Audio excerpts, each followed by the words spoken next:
오늘 교회에 처음 발걸음하신 분들이 있으실 텐데요.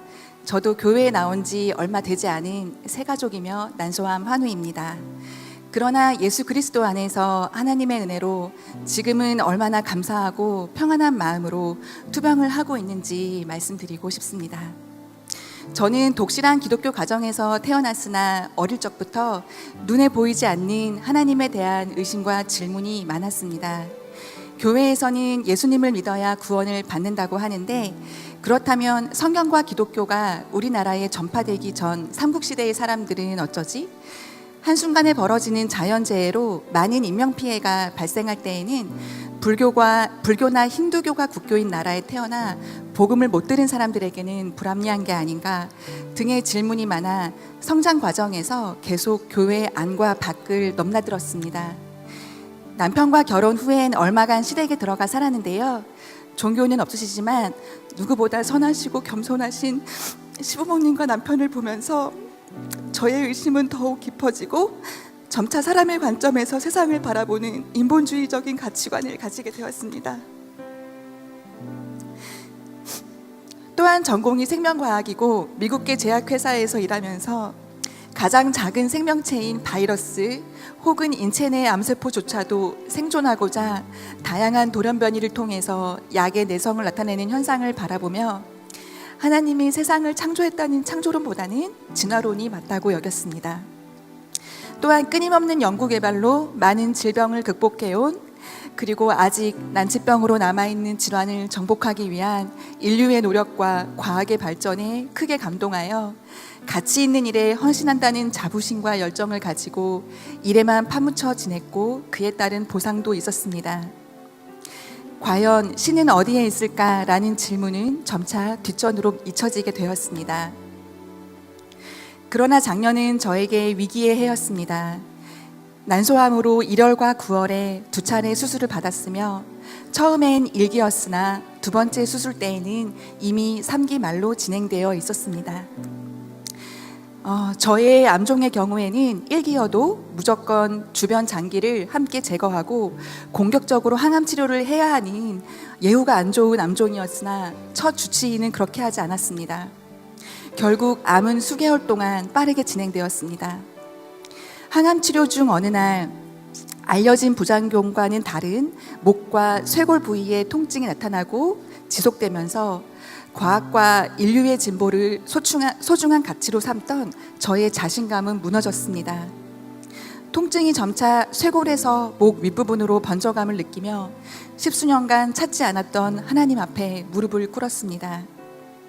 그리고 언젠가 아파트 단지를 지나던 중 영동 1고에서 우연히 흘러나오는 찬양 소리를 듣고 무언가 그리운 느낌과 그간 소중한 것을 놓치고 살지 않았나 하는 생각을 해준 여기 주님 기쁨의 교회를 남편과 함께 찾게 되었습니다.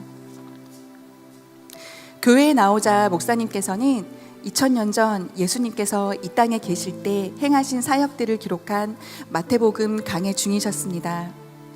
목사님 말씀 속에 예수 그리스도 사회적 약자편에 계시며 병든 자를 안타까워하시고 적극적으로 치유하시며 물에 빠진 자에게 즉시 손을 내밀어 구하시는 예수님의 모습은 어릴 적과는 또 다른 감동으로 다가왔습니다. 특히 몇 주 전 설교에서 베드로의 신앙 고백을 다루셨을 때 하나님은 저의 마음을 크게 움직이셨습니다. 이제 내 입술로 고백하고 주님을 영접하고 너는 나를 누구라 하느냐 라는 질문에 저 또한 주는 그리스도시요 살아계신 하나님의 아들이십니다 라는 고백을 드리고 싶었습니다. 그런데 고난주간 특별 새벽 기도회 중 목사님께서 성경을 한 문장으로 요약하면 내게로 다시금 돌아오라 이며 하나님을 떠난 인간들을 돌이키기 위한 가장 크고 분명한 메시지는 그 아들인 예수님을 보내주신 사건이라는 말씀을 듣게 되었습니다. 이어지는 기도회에서 간절히 기도하는 가운데 그가 채찍에 맞음으로 너희는 나음을 얻었노니 라는 말씀이 믿어지며 주는 나의 그리스도시요 살아계신 하나님의 아들이십니다 라고 진정한 마음으로 신앙 고백을 하게 되었습니다. 예수님을 영접하면서 저는 이런저런 축복과 기도 응답을 받게 되었는데요. 그 한 이해가 저희 남편입니다. 저에게 도움이 될까 하여 함께 교회에 발걸음하기 시작한 그가 이제는 저와는 무관하게 그 자신도 하나님과 1대1의 관계를 갖고 신앙 고백을 하고 싶어 합니다. 예수님에 관한 영화를 찾아보고 그 삶에 대해 새롭게 감동하고 있으며 교육자님과 성도님들과의 만남에서 위안을 얻고 힘을 얻고 소중히 여깁니다. 내일부터 새로 시작되는 한 주는 본인의 휴가인데 성경을 보다 집중적으로 읽어보고 싶다고도 얘기합니다. 이 모든 것은 불과 몇 개월 전 저와 남편이 교회 문턱을 넘었을 때에는 예상치 못했던 변화이며 서로의 생각을 이전보다 자주 교환하고 격려하고 더욱 사랑하게 되었습니다. 또 다른 예는 오늘의 이 간증 시간인데요.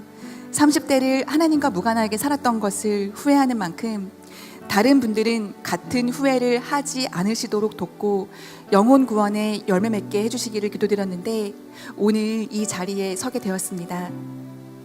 앞으로의 결과를 알 수 없는 암투병 중의 두려움과 신체적 고통의 실체는 그대로이지만 선한 길로 인도하시고 평강 주시기를 원하시는 하나님께서 제 영적인 아버지 되시기에 이제는 염려가 되는 순간마다 의지하여 기도하면 걱정으로 시작한 기도는 오히려 감사로 끝나고 마음의 평안을 얻습니다. 첫 주치의가 가이드라인에 따른 올바른 치료를 하지 않아 재발하게 된 것은 예전에는 원망의 대상이었으나 이제는 교만한 저와 선한 저희 남편을 돌이키기 위한 하나님의 터닝 포인트이자 축복이었던 것 같습니다. 하나님의 형상대로 지음받은 사람은 영적인 존재이며 하나님과 교제를 하고 동행을 할 때에 진정한 만족과 기쁨을 누립니다. 기독교는 여러 다른 종교 중 그저 하나의 종교가 아니며 이 안에 삶의 최우선순위에 놓으실 만한 절대적인 가치와 진정한 행복이 있습니다. 오늘 따뜻한 동행에 오신 모든 분들 그리고 특히 교회에 새로 오신 분들도 이러한 진정한 행복길로 빨리 방향 전환하시기를 예수님의 이름으로 기도드립니다. 감사합니다.